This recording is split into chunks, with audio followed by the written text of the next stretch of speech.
नमस्कार मु जगदीश आपणक पई नेकी आछि आज सकाळर केतोटी गुरुत्वपूर्ण खबर सेतिपई भिडियोटी को शेष पर्यंत देखिबाकू मोर अनुरोध। चलंतु आज सकाळर खबर उपरे नजर पकाइबा।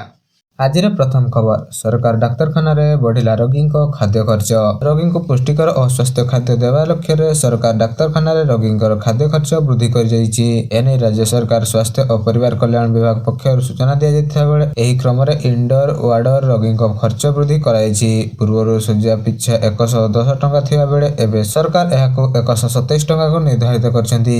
शिशुमानक दैनिक खाद्य पई पूर्वरु 95 टंका मिलुथबा बेले एबे एहा 110 टंका को वृद्धि करा जाइछि। सेहिपरि उच्च पुष्टिसार जातीय खाद्य पई जा पूर्व 120 टंका थिला ताहा एबे 138 टंका को वृद्धि करा जाइछि। शुक्ला खाद्य पई 95 टंका स्थान रे 110 टंका करा जाइथिबा बेले तरल खाद्य पई 110 टंका बदल 127 टंका करा जाइछि। चलंतु नजर पकाया परवर्ती खबर उपरे। कार्तिक मास रे परिवार दर आकाश छुआ हाउटिंग को बजट धसिला।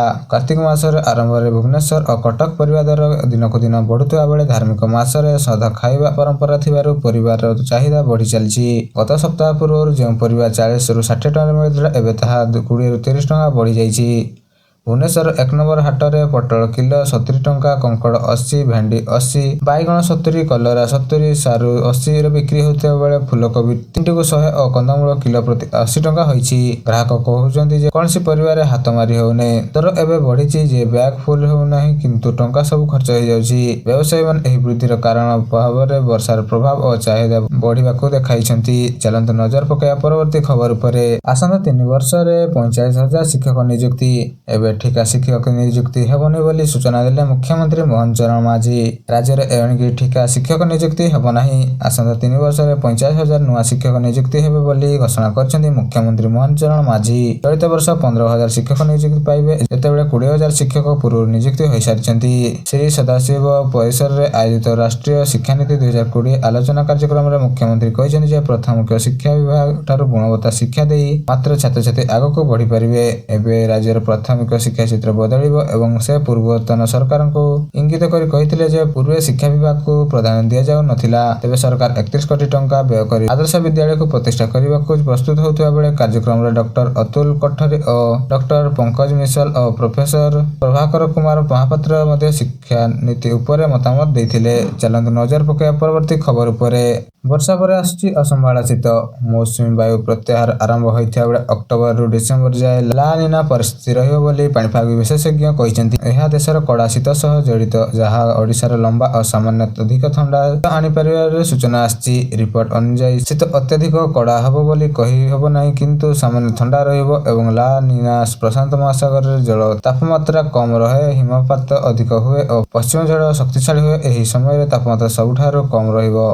दक्षिण पश्चिम मौसमी वायु ओडिशा रे तेलंगाना किछि अंचल आगामी 24 घंटा भितर आहरी प्रत्याहार हेबार अनुकूल परिस्थिति रहिता बोली ओडिशा पाणीपाग विभाग वा आईएमडी गत रविवार जणाइथिले। अक्टोबर आरंभ रे डिप्रेशन प्रभाव रे प्रबल वर्षा जग एथर मौसमी साधारण अधिक दिन रहिता बेले जून मासर बंगोपसागर रे साधारण 12 रु 14 टी लघुचाप विपरीत एथर 16 टी होइछि। आईएमडी अनुसार अक्टोबर 12 तारिख रे मालकानगिरी, गंजाम और गजपति जिल्ला रे गोटे दुईटी स्थान प्रबल वर्षा सह घड़घड़ी बिजुली और घंटा प्रति 30 40 किलोमीटर वेगरे पवन बोही पारे।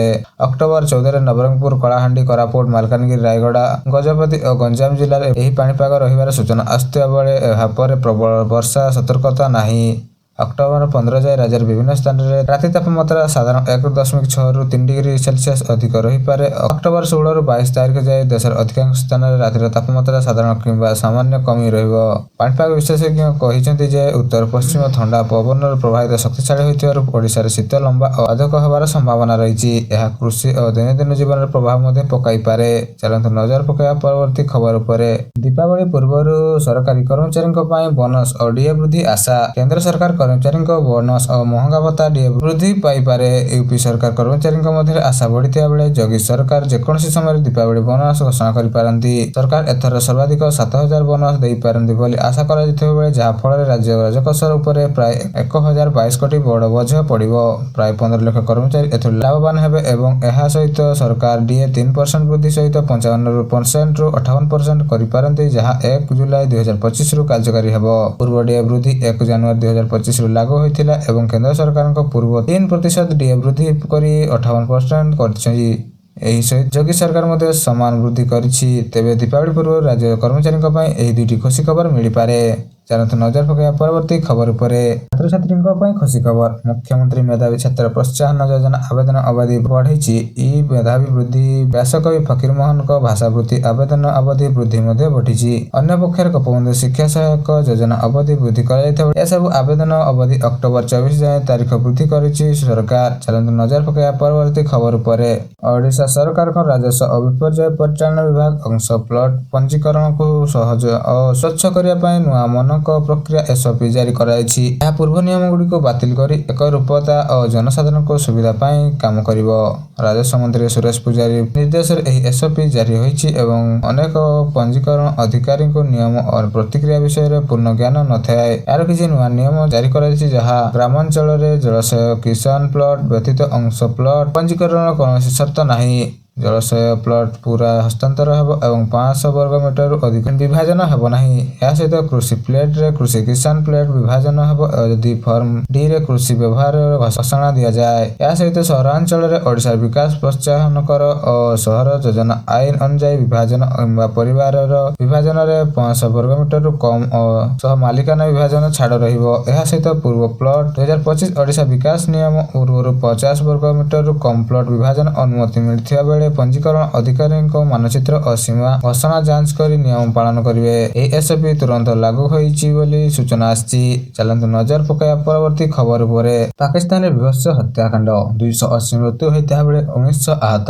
ପାକିସ୍ତାନର ପଞ୍ଜାବ ପ୍ରଦେଶର ମୁରିଦ ସହରରେ ଗତ ସୋମବାର ଦିନ ଭୟଙ୍କର ହତ୍ୟାକାଣ୍ଡ ଘଟିଛି। ତେହରିକ-ଏ-ଲେଇବକ ପାକିସ୍ତାନ TLP ସଂଗଠନର ପ୍ରତିବାଦକୁ ରୋକିବା ପାଇଁ ପାକିସ୍ତାନ ରେଞ୍ଜର୍ସ ଏବଂ ପୋଲିସ ଯୁକ୍ତ ଅଭିଯାନ ଚଳାଇଥିବା ବେଳେ ମାତ୍ର 3 ଘଣ୍ଟା ମଧ୍ୟରେ ଗୁଳି ଚାଳନାରେ 280 ଜଣଙ୍କ ମୃତ୍ୟୁ ଏବଂ 1900ରୁ ଅଧିକ ଆହତ ହୋଇଛନ୍ତି। ମିଳିଥିବା ସୂଚନା ଅନୁଯାୟୀ TLF କର୍ମଚାରୀମାନେ ଇସଲାମାବାଦ ଅଭିମୁଖେ ଆମେରିକା ଓ ଇସ୍ରାଏଲ ବିରୋଧରେ ପଦଯାତ୍ରା କରୁଥିଲେ। ସରକାର ସେମାନଙ୍କୁ ରୋକିବା ପାଇଁ ମୁରିଦକରେ ସେନା ଓ ପୋଲିସ ମିଳିତ ଅପରେସନ ଚଳାଇବା ବେଳେ ଅବାଧକ ଗୁଳିଚାଳନା କରିଥିଲେ।